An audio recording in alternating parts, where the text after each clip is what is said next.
cette session que nous avions fait au JFE était essayer de savoir s'il y avait d'autres outils que des pratiques médicamenteuses, que le fait de prendre des médicaments dans l'aide à la gestion des patients.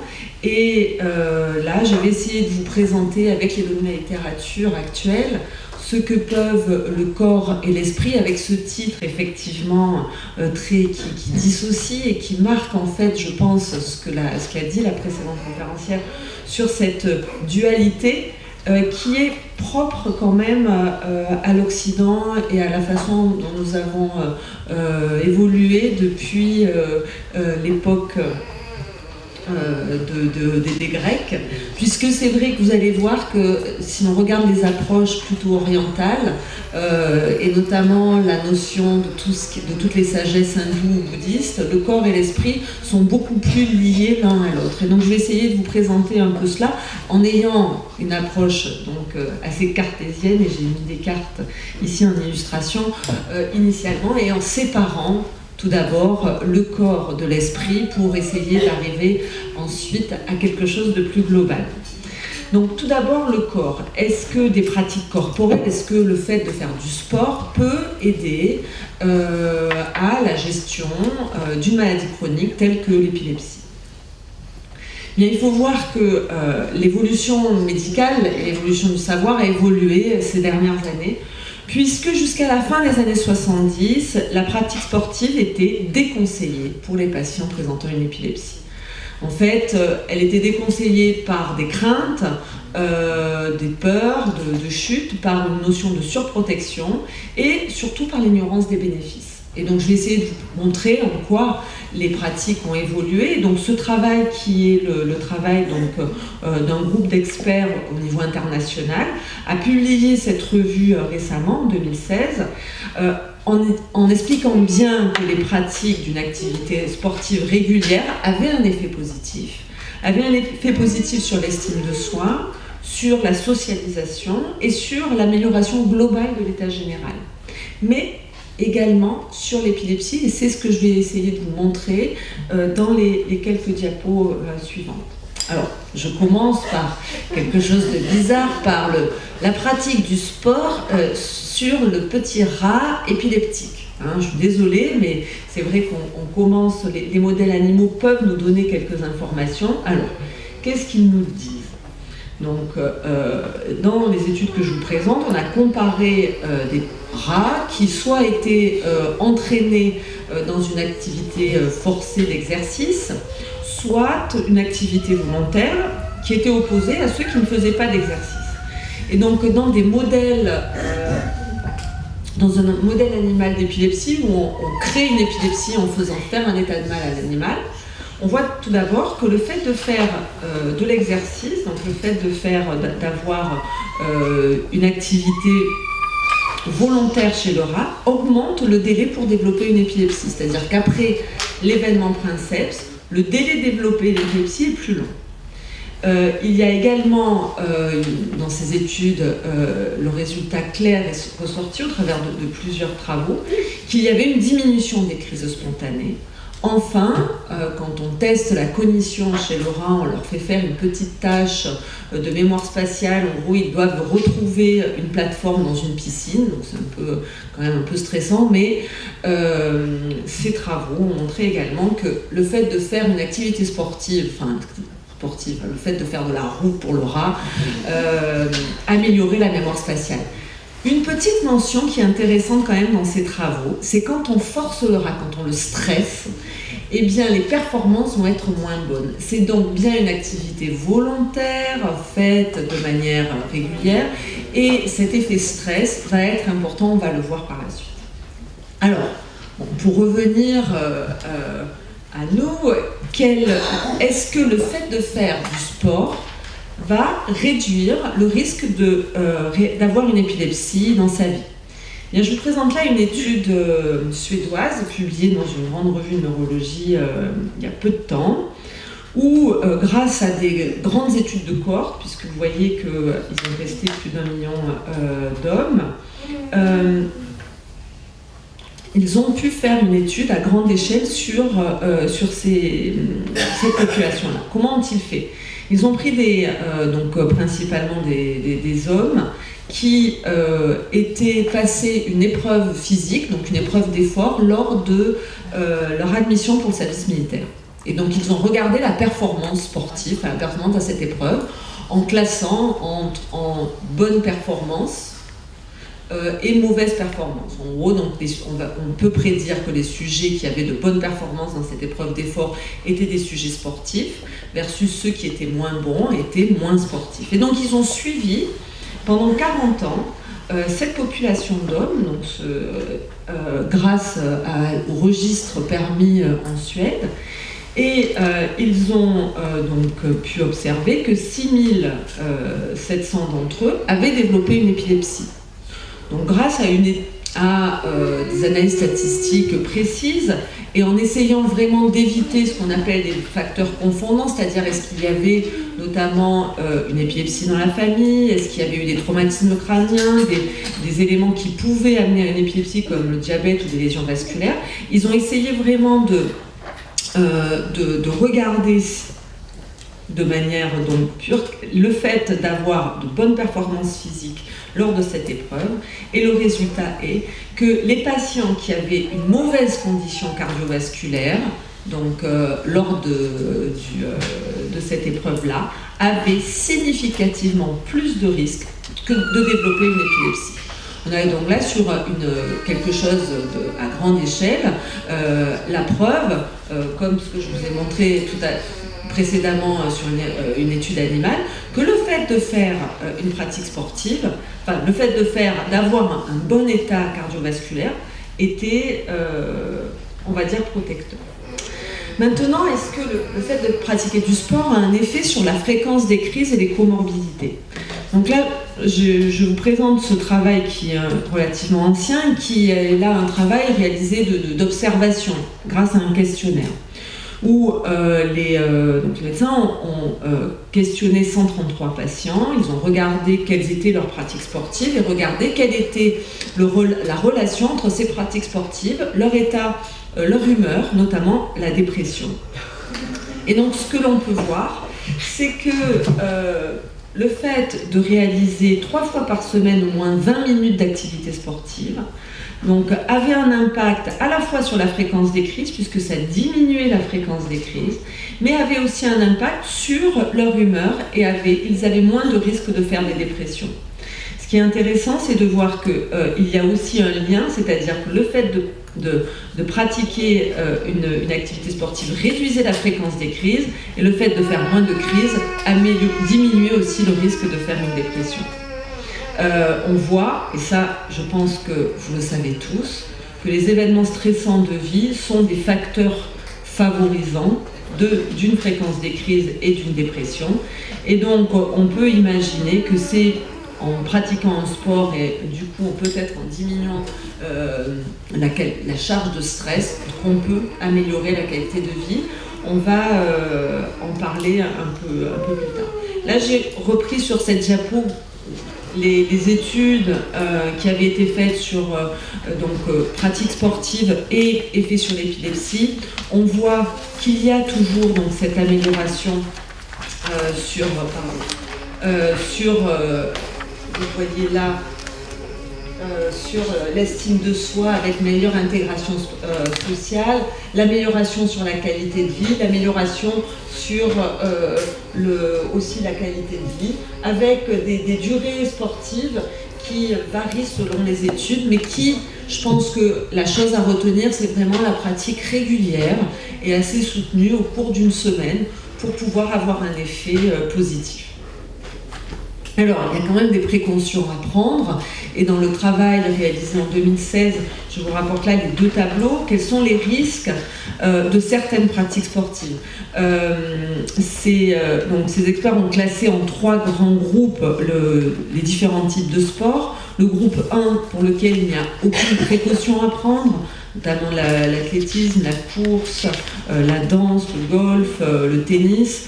Certains sports pour lesquels il y a des précautions,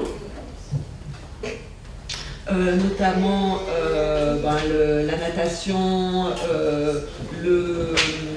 la pratique du cheval, etc. Et puis certains pour lesquels les sports sont plus à risque, et ça je pense que vous le connaissez, donc le fait de conduire un avion, de faire de l'escalade, de la plongée, le rodéo c'est un peu plus, je pense qu'on n'est pas trop confronté à ça, mais voilà, des pratiques qui peuvent être à risque, on va dire, mais il faut voir qu'il y a ce tableau qui est un peu invisible, je pense, de votre côté, mais qui montre que vous avez ici donc les groupes de pratiques sportives, et vous voyez qu'il y a une modulation en fonction de la fréquence des crises et du type de crise. Et donc il est clair que des patients qui n'ont que des crises la nuit ou qui ont des crises sans trouble de la conscience les restrictions ne seront pas les mêmes et doivent être appréciées par le médecin pour la réalisation de certificats. Donc c'est vraiment important, il n'y a pas de... on a bien dit qu'il y a des épilepsies, et vous le savez, il y a plusieurs formes, ce qui est important, donc toutes les limitations ne vont pas être les mêmes pour l'ensemble des sports, et ça c'est important. Enfin, pour finir cela et faire le lien avec la suite, ce travail sur l'effet de la pratique sportive, le risque de l'augmentation de la température corporelle lors d'une pratique sportive. Et est-ce que cela déclenchait les crises? C'est vrai qu'il y avait ça un peu comme idée qui était véhiculée dans les précédents papiers. Il y a un seul syndrome qui est le syndrome de Dravet, où vous le voyez ici, l'exercice physique augmente significativement la pratique des crises, la survenue de crises. En dehors de cette pathologie-là, sur les autres types d'épilepsie, l'augmentation de la température n'augmente pas le risque de crise. Et pour faire le lien avec la suite, vous voyez ici dans cette cohorte de patients enfants où on a regardé donc, la pratique sportive, mais on a regardé aussi d'autres paramètres. Le paramètre qui sort et qui est déclencheur de crise, c'est le stress. Et donc ça, c'est vraiment important à retenir, parce que c'est vrai que je pense qu'on le sait, c'est répété et c'est continu. Enfin, voilà, en pratique, à la fois en tant que soignant, et je pense que les patients ou les accompagnants ici le savent.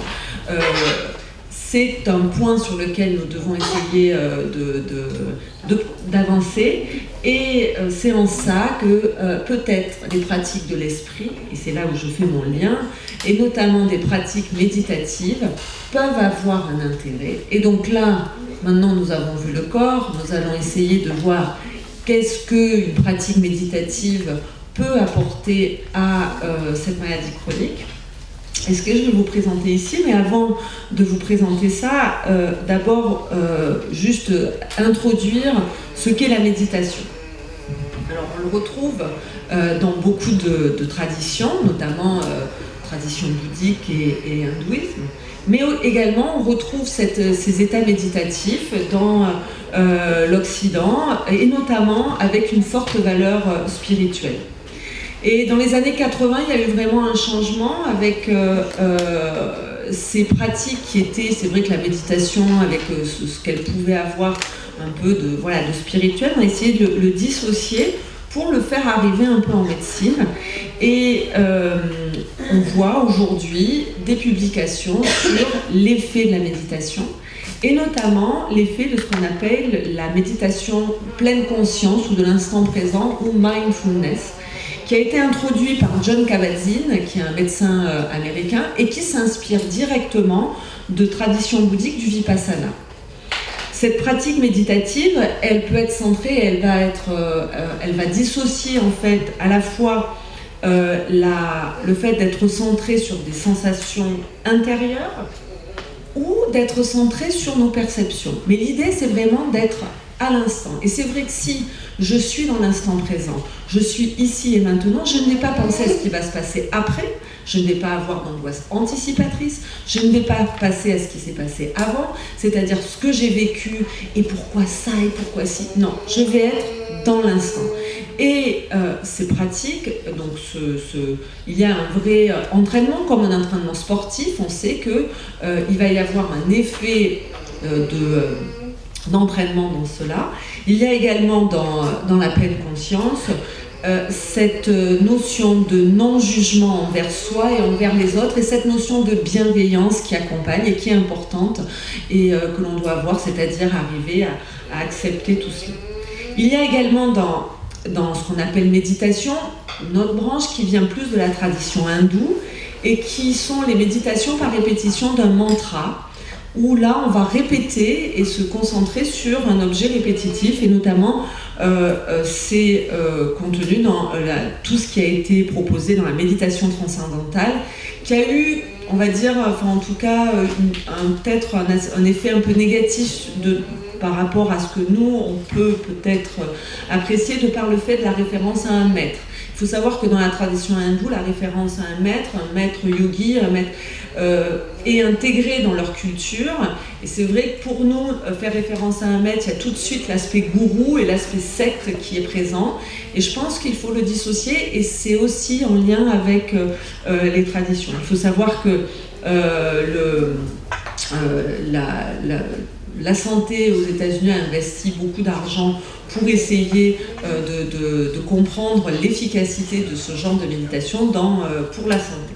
Donc on est en train de voir un peu que les choses changent, parce que je pense qu'il y a 10 ans, vous n'auriez pas eu une présentation sur l'effet de la méditation pour cette maladie. Et je vous présente donc ce papier qui a été bien fait, publié à nouveau dans une grande revue de neurologie, où, comme vous le voyez, le titre était « Le fait de faire de la méditation pleine conscience a-t-il un intérêt pour la prise en charge de patients avec une épilepsie pharmacorésistante ?» Donc c'est vraiment important, et vous verrez la conclusion est intéressante. Donc c'est une étude où les personnes qui analysaient les résultats n'étaient pas au courant de ce qu'avaient fait, donc c'est pour ça que c'est difficile de faire de ce qu'on appelle un double aveugle, c'est-à-dire que le patient il sait s'il fait de la méditation ou pas, donc c'est difficile, on ne peut pas tester ça comme on le fait pour des médicaments, mais ceux qui analysaient les résultats, eux ne le savaient pas. Alors, quel a été à peu près ce qu'on appelle l'organisation, le design de l'étude? Les crises ont été analysées on a regardé la fréquence des crises des patients pendant 6 semaines, puis 6 semaines d'intervention, et puis on a regardé ce qui se passait après.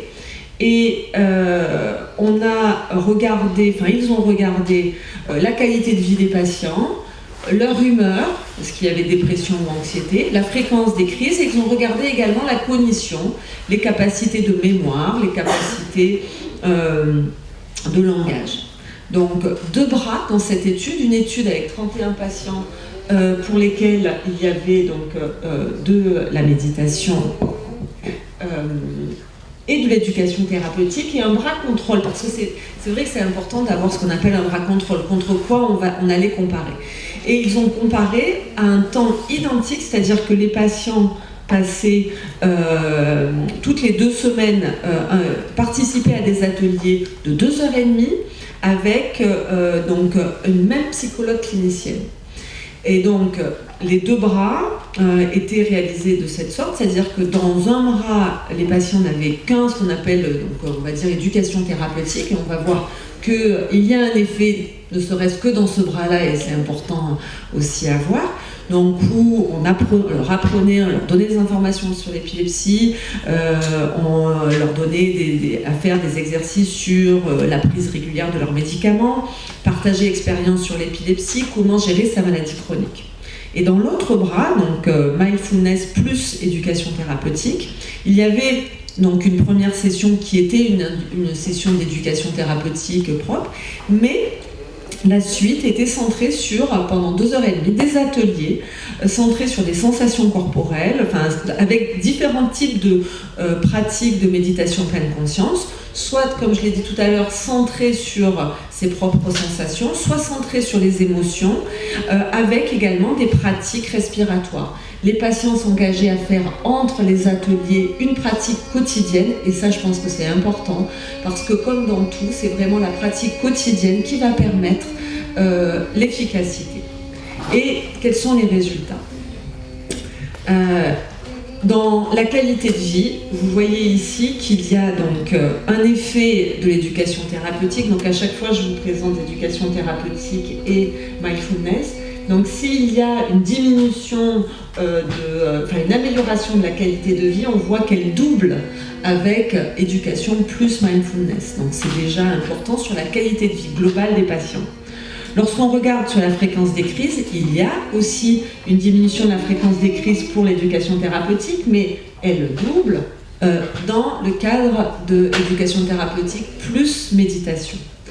Enfin, sur l'anxiété, on voit qu'il y a une réduction de l'anxiété significative dans le groupe méditation et également une amélioration significative, et là qui est vraiment intéressante parce que même s'il y a une amélioration pour l'éducation thérapeutique, on voit que lorsque il y a le mindfulness associé, là la différence est nettement plus importante avec un gain sur les capacités mnésiques, et ça on peut très bien imaginer que quelqu'un qui a et qui va pratiquer un travail de concentration régulier et un apprentissage de ses capacités, réduire son stress, va avoir de meilleures performances de mémoire ou de langage.